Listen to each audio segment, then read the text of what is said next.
frozen up and he lives like crazy before getting us 50 HP in one hit. Goodness gracious. Our mom then gives us running shoes, and fun fact, the first Pokemon game to ever feature a run button was Pokemon Trading Card Game for the Game Boy Color. Yo, not what you think, but it did just release on the Switch if you want to try it out. It's a fun game. After naming Earthquake Fred in the lab, actually Mike Deep was one. Sorry, Fred. People actually run as a booker who gives us the BS sticker. As a new generation Pokemon player, I have no idea what that is. Now our next encounter comes up north on Route 204 where we can find a beautiful Badoo. I named it Mowgli, and he has an adamant nature, plus attack and minus special attack. Are you kidding me? I literally joked to myself when we find it, watch, this thing will be adamant or something. Whoops.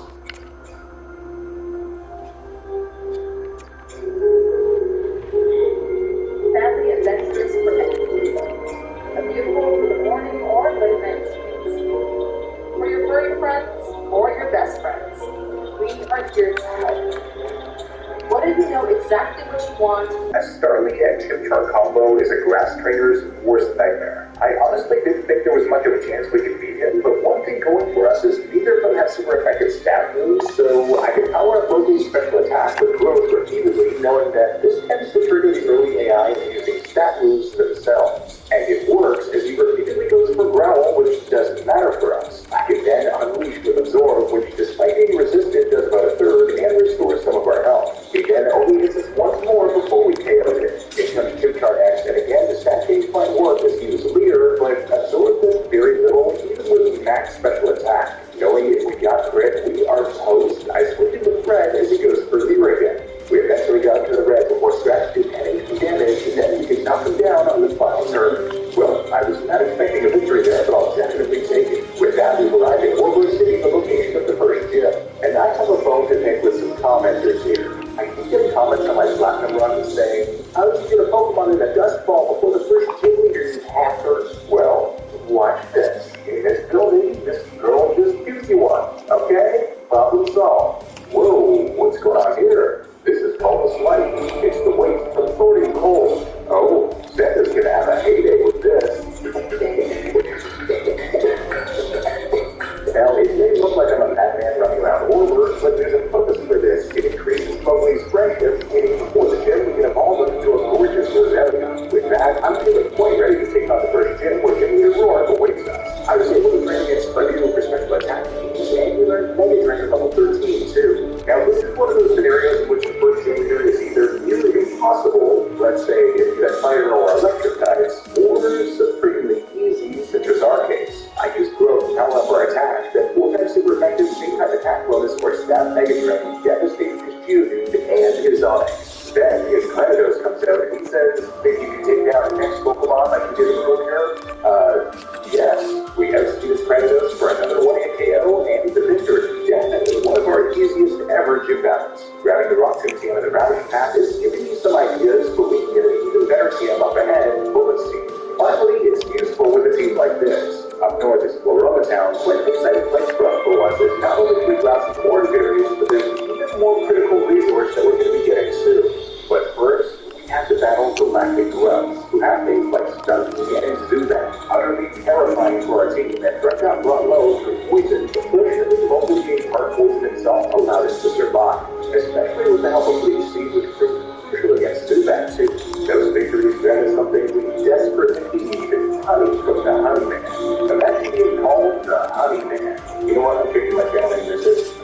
It's time to slather all the trees we can find and wait for a good 6 hours. With some easy training under his belt, and we eventually got the curse move, Fred evolves into a much bulkier Growl, which is quite exciting and probably very necessary. Why, you might ask? Well, in the Valley Woodworks, we've got to take on Commander Mars. Always a scary battle. She leads with his dough abruptly. Figure instantly flinches us to half, but yes, exactly as I was hoping, our poison point ability activated. Not wanting to get crit here and knowing we get outsped, I switch into Fred, who has 2 scratch as well, then we know with Razor Leaf before his berry activates. Fred is ultimately too much of a tank though, as another Razor Leaf combined with poison damage just edges her out with us below half. None of that matchup in the end. Moving through Route 205, I was exceptionally careful, as I I know some trainers have ponytail, which I kid you not would end our run at this point. We quickly arrive at Eterna Forest, which, with the help and annoyance of Cheryl, was relatively uneventful. That is, until we had to battle a bug and flying-type beautifly, our worst nightmare, which left Fred paralyzed and on a sliver of health before Cheryl's Chansey took it out. Damn, that was close. Ah, damn it, Cheryl. That would have been real helpful before I just did a friendship evolution. Anyway, we arrive at Eterna City next, treeing all the way where the next gym is. And after having constant difficulty with even the first trainer in here, as you can see by my party, I leave feeling quite dejected. Grotto has no ground type yet, so he's weak to poison, and Roselia can just not hope to compete with Jardinia's Roserade, so are we done for? Picking up the game the next day, our savior has arrived. As the honey trees are activated, and we find a burning, and more importantly, it's female. Yes, exactly what we needed is I named her Iggy, who has a mild plus special attack and minus defense major. She's only bug type right now, but the females evolve into a part grass type in the right environment. Not only that, but our Floroma Meadow Honey Tree also comes in clutch. As the last one I could check, granting us a cheerleader with any value and was a 50 plus speed and minus attack nature. Our nature luck has been somewhat redeemed. Giving Iggy the XP share, she eventually evolves into a Wormadam plant folk form into grass at level 20. Now we're talking. Being part bug still, it's able to rampage through the rest of the trainers with relative ease thanks to bug light. It's time for the second gym leader though, Gardenia, quite a big threat. Okay, her intro dialogue, which says, "When I first saw you," reminds me a lot of Supreme Leader Snow. When I whoa, untamed.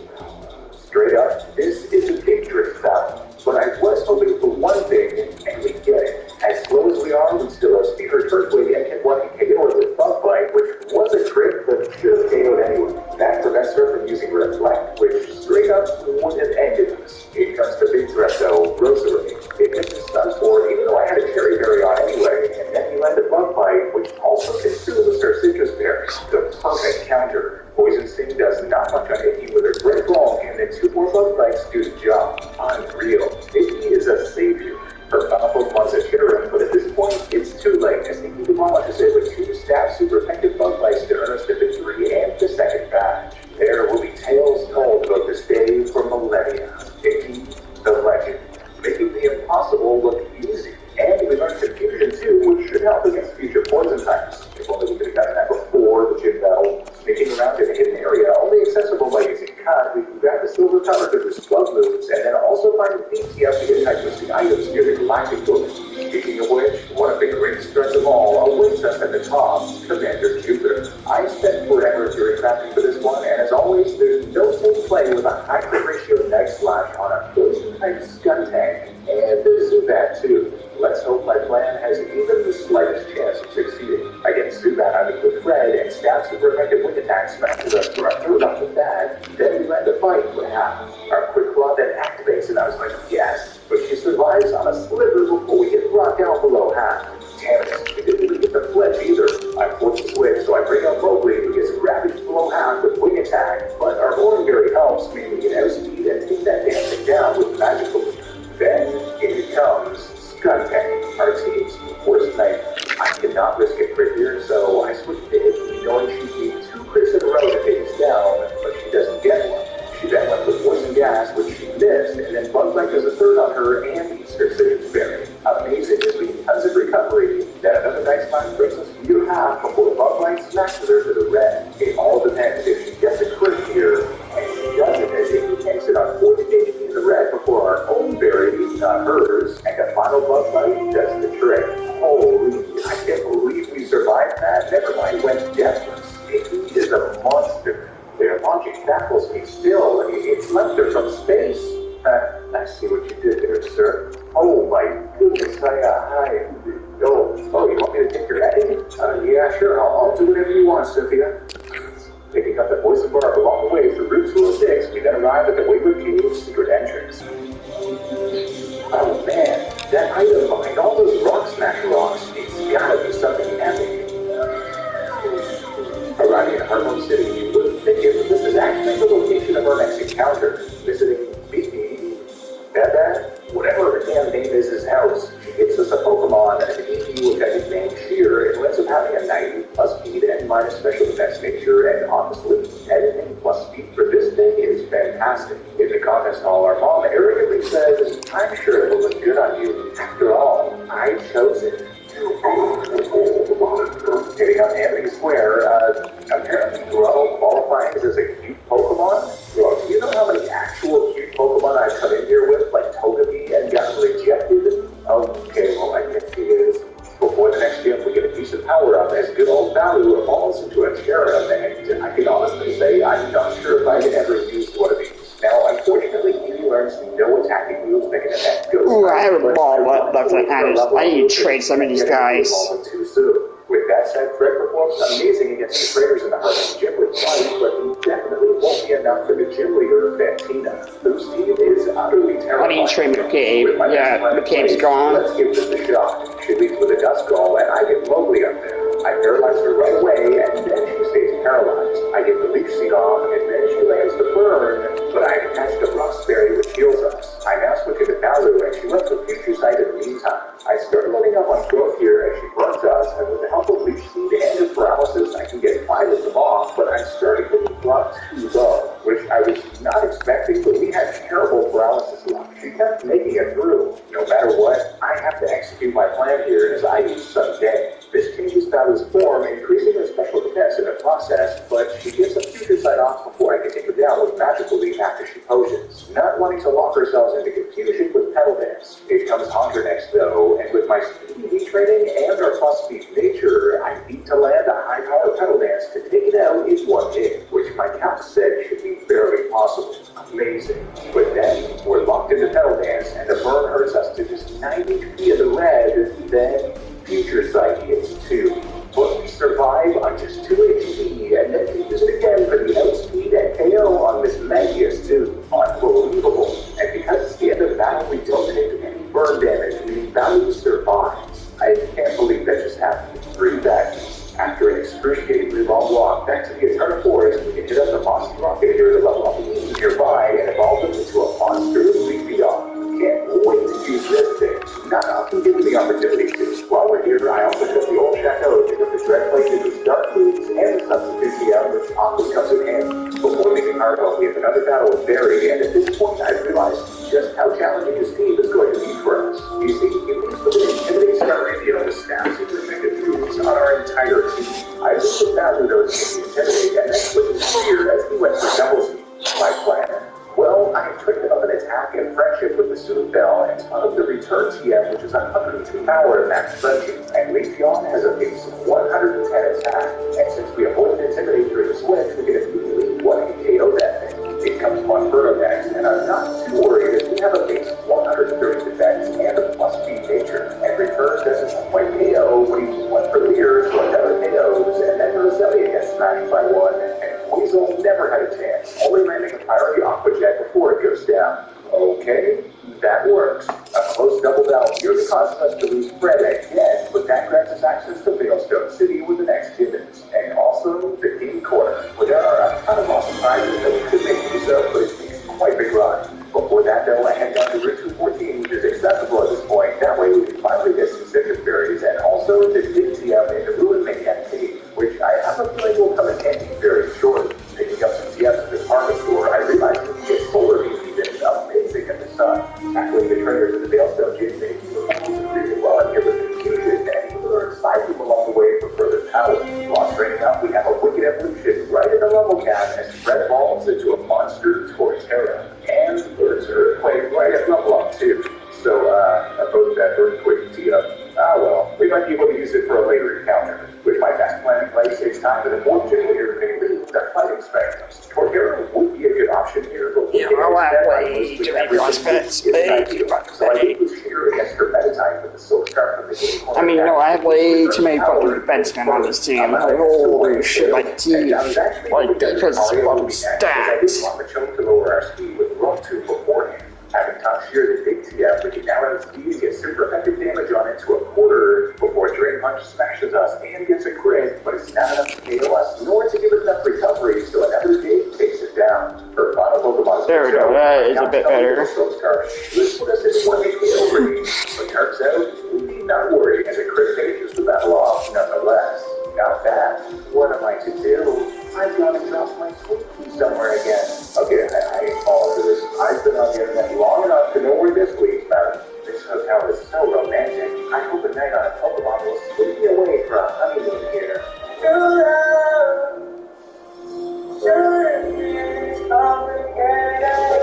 Arriving in Pastoria City, we can finally use the move learner, and I've been looking for one thing in particular. Razor Leaf on Leafeon, as otherwise the damn thing doesn't get a single stat move until level 71, if you can believe it. Ah, damn it. Can I exchange this for a shiny stone, please? As it turns out, the Shark Moon Tutor is kind of garbage as of now. Pretty much no moves that any of our Pokemon can learn. But we do find the Silver Wings gap on this route amazing. Finally, a special move for... Oh, apparently our Bug-type Wormadam can't learn a simple bug move. Okay. Before the next gym, we have another rival battle with Barry, and I pursue a similar strategy to last time. Avoid the intimidate on Lucian before the land of the return. Okay, all is not lost, but that was scary. Monferno did hit us with a flame wheel blow hack before we could KO it, but then his Roselia and Weasel were easy pickings from there. His battles are getting progressively scarier, I can say that much. Before hitting up the gym, we have another encounter opportunity right here in the Great Marsh, and it took a lot of deliberating, but ultimately I decided to take the cool train thing to Area 3, as this is where Tangle is found. Unfortunately, this is going to cut off both Carnivine and Tropius as possible encounters, as they're only available here. But fortunately, we did at least catch the damn Doodly Boy after 5 Pokeballs. Talk about nerve-wracking. I named him Ka, who is a gentle plus special defense and minus defense nature, pretty good for a future Tangler. Speaking of which, after learning Nature Power at level 33, that's exactly what we get. And I'm not the biggest advocate for this thing. It's an underappreciated beast. The Fifth Leader is Wade, the water-type trainer, and finally get another trainer that we have a type advantage against, although I'm definitely not ready to off with a damn Gyarados and Ice Fang on his very fast Closel. Against this Gyarados, I leave without us taking Intimidate, and then set up Sunny Day before a now lowered powered waterfall barely touches us. Now I switch to Ka, who is a physically defensive monster, and now one-turn Solar Beam does huge damage to the sun. I then switch to Easy Tower, filling it with KO, and hoping for the Omni boost, but no luck on that. It comes Closel next, and I know we have enough Hulk saying Ice Fang, which we do on 35 HP before our berry. Then Solar Beam obliterates that thing in one hit. Beautiful. His final Pokemon is Quagsire, and I'm pretty sure you can guess how that thing fared, as we got huge recovery with Mega Drain, just in case something happened and he survived somehow. 5 batches down. A long track brings us to the tranquil Celestic Town, and it's the right time of day to grab one of the best items in the game from a guy in the shop, the Choice Specs. With that said, in the Celestic Ruins, we have one of the biggest challenges in the entire game, Cyrus. The team has threats from grass types everywhere. He leads off with a Sneasel, and I get Shiro there, who I taught the Rock Smash HM to. A worthy sacrifice of a Moonslot, as it still has the effective against him, and the only way to what he KO with that monster nature again coming in clutch. It comes Golbat next, and returns smashes it below half before Air Cutter does nearly half on us. Thankfully, it wasn't a crit, and his other attack takes him down. His final Pokemon is a Murkrow, who has a ridiculous attack power with Master Effective base 85 attack, 80 power drill back. So to play it a bit safer, I switched to Ka, who fortunately tanks 2 on just 21 HP, and to land a Choice Specs boosted Nature Power for the win by split margins. Whew. With the Survey Gem now in hand, we next arrive in Canterbury City, where Barry awaits us on the bridge, this time with an immensely powered up team that is just getting ridiculous for grass types. I mean, flying, bug, poison, and a fire type on one team, all fully evolved? You gotta be kidding me. Against his now fully evolved Staraptor, I get caught out there, now being able to respond with a Choice Specs Nature Power that is unaffected by Intimidate, and take it down in one hit. Then, in comes Heracross. Aerial Ace does decent damage on us, and I just need to hurt this thing, so I stay in and hit it with a couple of Nature Towers, but not before getting crit down to the red on just 25 HP. Goodness me. I switch to Shears and hit for a quarter, then outspeed and land a return to get rid of that threat. But not before another threat comes out, Eternal, and I go for the dig outspeed, but it really doesn't nail with the red before Flame Wheel, then smashes us to just 14 HP in the red. Holy. But then, Just as my air conditioning repair dude was yelling for me, that was a $4,000 process, by the way, just had to get that off my chest, I forgot that he has priority Mach Punch. But I kid you not, we survived on just one singular HP before level up and smashed that into the ground. Holy, playing it safe, I then get sheared the hell out of there and having to deal with Roserade with some super effective side beams, then Floso with a couple razor leaps, showing off her defensive prowess along the way. Okay, that was way too close for comfort. Why does this even have to be bonkers against gravity? I'm offended. Making our way to Iron Island, we then have a couple great pickups we can get in here, including the Iron Tail TM that I think might come in handy later. And also, all the way at the end of the whole thing, we can finally get a shiny stone. Oh, and a metal coat too. Using the shiny stone, we can finally evolve Mowgli into a gorgeous Roserade, who I think might be a phenomenal power-up. Hitting up the Candlelight Gym, we finally get to test out our fully evolved starter, Fred, who goes on an absolute rampage throughout the gym with stab super effective 100-power earthquake. I mean, humans are, of course, hugely physically defensive, so even ignoring them is impressive. But along the way, I realized there's a threat in here that might be straight up impossible for even our entire team to deal with. A sizzle. Think about it. Quad-resist grass is level 40 and has a 130 base attack with a stab super effective power move in X system. What the hell are we supposed to do here? After like a tower of theory crafting, I think I might have the answer. Natural gift, which I taught Leafy on and gave him a cherry biscuit. This turns natural gift into a fire type move, 4 times super effective, but still not enough. As Scizor survives on a sliver and then slams us with X Scissor, and Sheer comes in with the clutch survival again on just 5 HP. Man, oh man. From there, we can fortunately outspeed with Dig to take down the biggest threat thus far. Holy thank goodness.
for natural gift, man.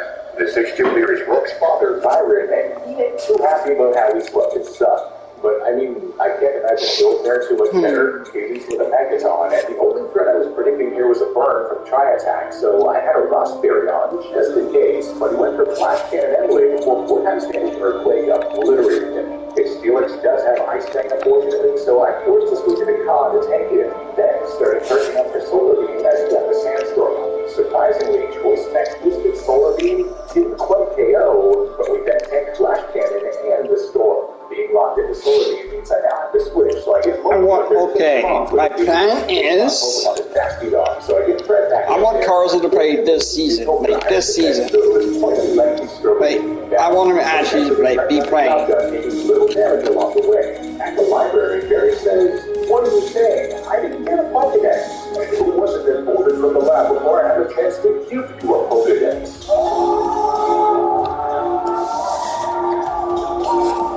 After the earthquake ensues, this girl says, "I've been asking people not to disturb me while I'm reading. I shouldn't have even bothered. I'm all agitated now." "Oh, I'm sorry, ma'am. Was the sound of people dying distracting to you?" At the mountain cabin, we have to face Better Saturn for the first time, and against his cold bad I read with cough, who gets toxic before landing a Choice Specs Nature Tower, which really does the KO on a sliver. Gets better than his hard before we love another for the KO. Then in comes Toxic Rook. Quite a big challenge for our team, potentially, but it's bulky. I'm gonna keep this guy unsigned. This guy's probably gonna be a fucking monster. With the 4 times damage earthquake to knock him out. His final Pokemon is Bronzo, or Tuck was levitated all, but a back and forth with it using Fight eventually earns us the W. Lake Verity has another commander challenge for us, though, in the form of Barnes. But this time, Khan has a better go of things. Avoiding Supersonic and landing a crit actually difficult at 1 big KO this time. Here comes Bronzor next, and man, these things are a struggle to deal with, but that one gets it done over time with the help of growth powering up her special attack. Her final Pokemon is Brugly, and Khan is a great answer with his giant ball, paralyzing it with Sun Spore, and then switching the Fred for the Earthquake KO after 2 hits. Probably the strongest attack on our whole team. Our journey through Mount Coronet has us to soft sand to boost ground type moves further, and we make it to the other side with a hellish roots of 216 and 217 away. It's hard enough to get through this place on its own, but ice types everywhere are especially challenging for our team. With that said, our next encounter is down here, a Snowbird, which I can't say nicknamed Louie, and who has a hasty plus speed and minus defense nature, which is alright. I like the idea of an Abomasnow with extra speed. After he learns Blizzard at level 41, I then have him evolve into exactly that, a beastly Abomasnow. And for the purposes of what's to come, I'm going to replace Torterra with him for now, as that 4 times ice weakness is not helpful right about now. Picking up the Icicle Blade to boost ice moves, and the Spell Tank to boost ghost moves along the way, we then arrive at Snow Point City, the location of the 7th kill.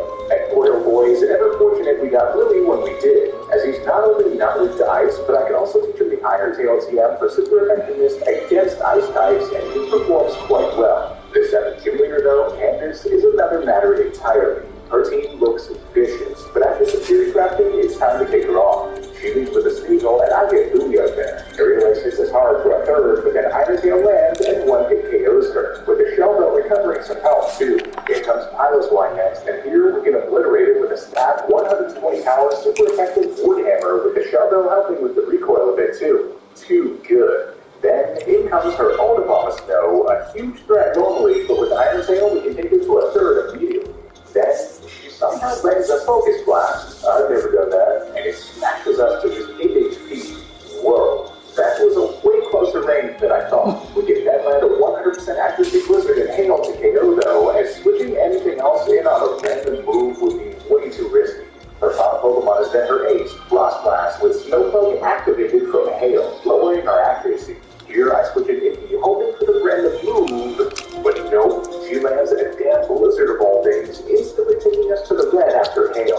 Not good. I could hope for another random move here since we're in the red, but if it's Blizzard again, we are doomed, as nothing on our team can outspeed after getting hit. So I realized what had to be done here as I let Icky go, our first death of the run. Rest in peace, my brave soldier. Here I switch it Mowgli though with a wide lens, and she went for double team, and we hit regardless, but it doesn't quite KO before her signature. Our accuracy is really declining now, even with our wide lens, as Blizzard then hits, and we survive on just 9 HP in the red. It's like D, I don't play in front of D. Shadow Balls to end the battle just in time. Unreal. I'm Never want to talk about this battle again. That was way too stressful. Okay, I'm not gonna lie, this is me as a galactic grunt. Further in the galactic building at Hailstone, we can find a fantastic GM, Sludge Bomb, before then arriving at the final test. Cyrus, whose team has grown much stronger. He leads with a Sneasel, and I go with their classic Ruby strategy, tanking Ice Punch relatively well before responding with an Iron Tail KO. It comes a huge threat next, though, Crobat. With that said, I know we need to stay in if we're not to lose anyone, and he misses Supersonic, so we find a Blizzard, which barely doesn't hail on a sliver, but then that hail comes in clutch and knocks him down. Let's go. And now, Punch Crow, which would want to KO everything on our team with one drill peck. However, with our plus 2 nature and further investment, we can outspeed with a 100% accuracy, stab super effective, 120 power Blizzard Annihilation. I don't know how we're pulling these off, but I'm glad we are. The final ascent off Mount Coronet gets us what might be a crucial CM, Rock Slide, which I know Torterra could make use of. Arriving at Spear Pillar, we first have a double battle with the Galactic Commanders, which is always a struggle, partially because you have to operate with Barry. Also, they lead with 2 Bronzors, defensively our worst nightmare. But I just stick with Louie for the hail, and to be able to hit them both with Blizzard repeatedly. Essentially, I had to spell out their light screen and reflect, and it was a 4-minute long struggle to take them down. At one point, Scumtan came out, which has Flamethrower, so I switched into Fred to tank it reasonably well. Then, knowing our Barry would help, I stayed in so I could Earthquake the Scum for the KO and take out Barry's Munchlax purposefully. With both Golbats out, Barry fell after that came in to intimidate them. Then, a combination of Nature Tower and mostly Shadow Ball could finish them. This way, we can get Corruptly out on the field while it's all alone, and get Sheer up there for the massive power return after Postal's first break to win the battle. With that, we then engage in some legendary madness where 6 legendary Pokemon are on the screen at once. Before we get pulled in with Flamethrower right away, as if his entire flying and ice type team after that wasn't scary enough. I honestly wasn't too hopeful about pulling through this, but let's see how it went. Against the Houndoom, I lead with, a Bombus Snow. Looks crazy, I know, but don't judge yet. With our plus speed nature and speed investment, that's right, we can even outspeed a Houndoom, and there's our Earthquake CM finally coming into good use. What is KOing that thing?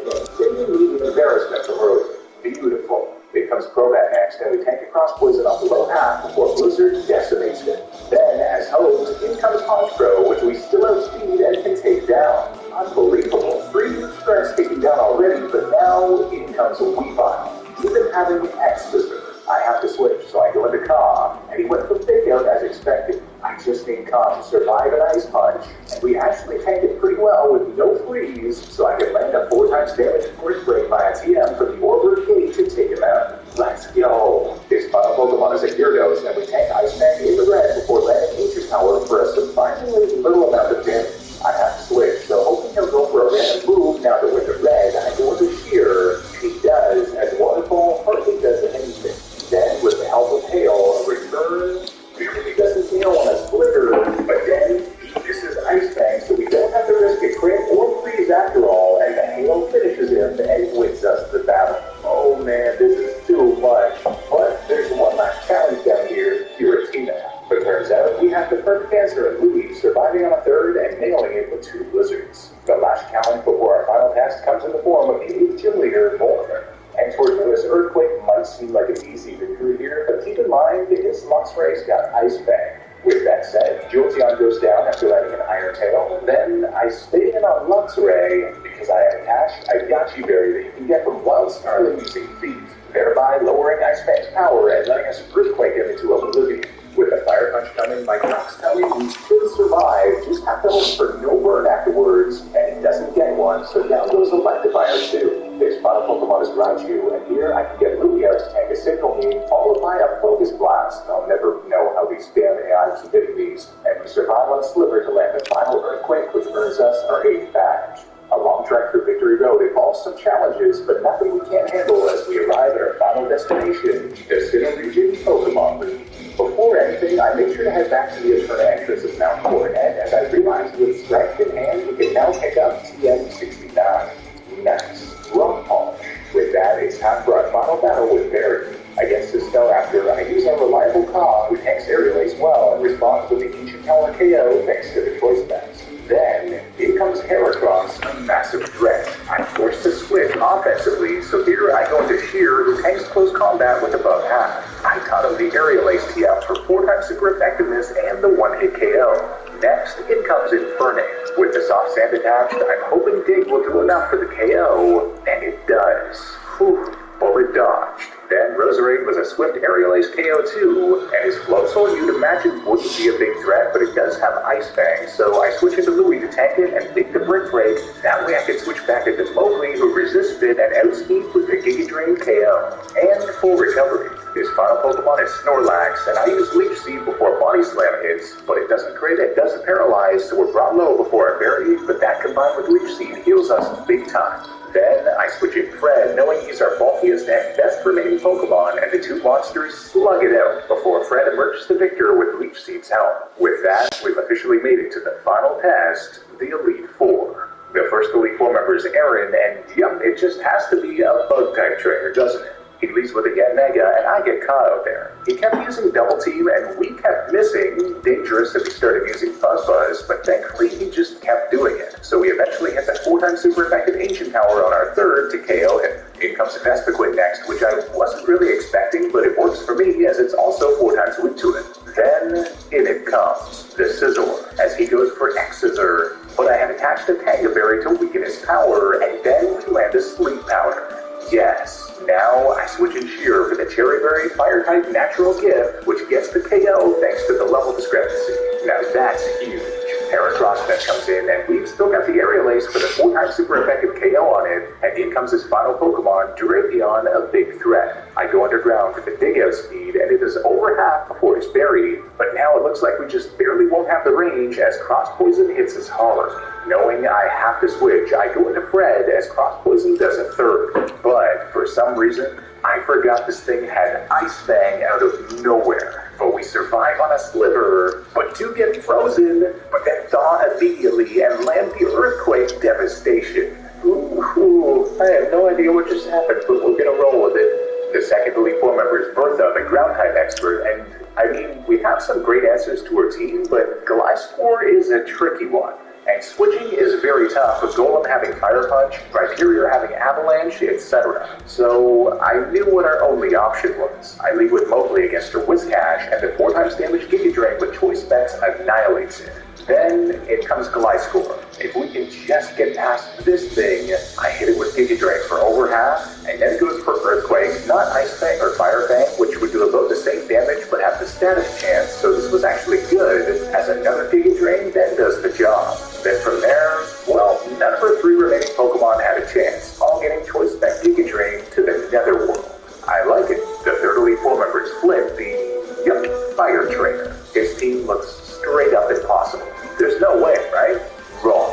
He leads with a Houndoom, and I lead with Fred. Remember that Rock Polish TM? Yup, I attached an Occaberry to weaken Flamethrower's power. We just need to not get burned here, and we don't, so we can use Rock Polish and now outspeed and one-hit KO every single one of his Pokemon with Stab, super effective, 100 power Earthquake.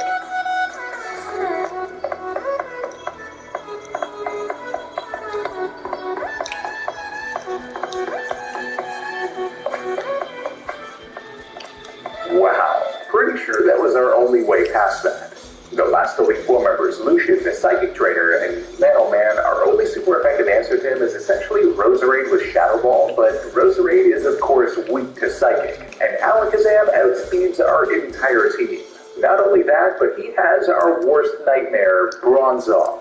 This was a tough one to map out, but let's try it. He leads with a Mr. Mime, and I put the choice specs on Mowgli to give us the power to one-hit KO it with Shadow Ball. And, with our insane speed investment, even managed to do the same on Espeon, a big threat. Then, in comes Alakazam, and we cannot stay in. I have to set in Fred, who tanks 2 Psychics in a row on 45 HP before our Berry, then can land a super effective Crunch for the KO. Damn. Then, in it comes Bronzong, unfortunately with Levitate. If only it had Heat-Proof instead. I hit it with Crunch, and it does hardly anything, and then he Calm Lines. Oh no. I'm going to switch, so I go into Calm, as he uses Psychic for just over half, with a special defense draw. No, that very well might have depended on us, as our Berry was going to allow us to survive another, and we could have put him to sleep, but now? Oh god, why?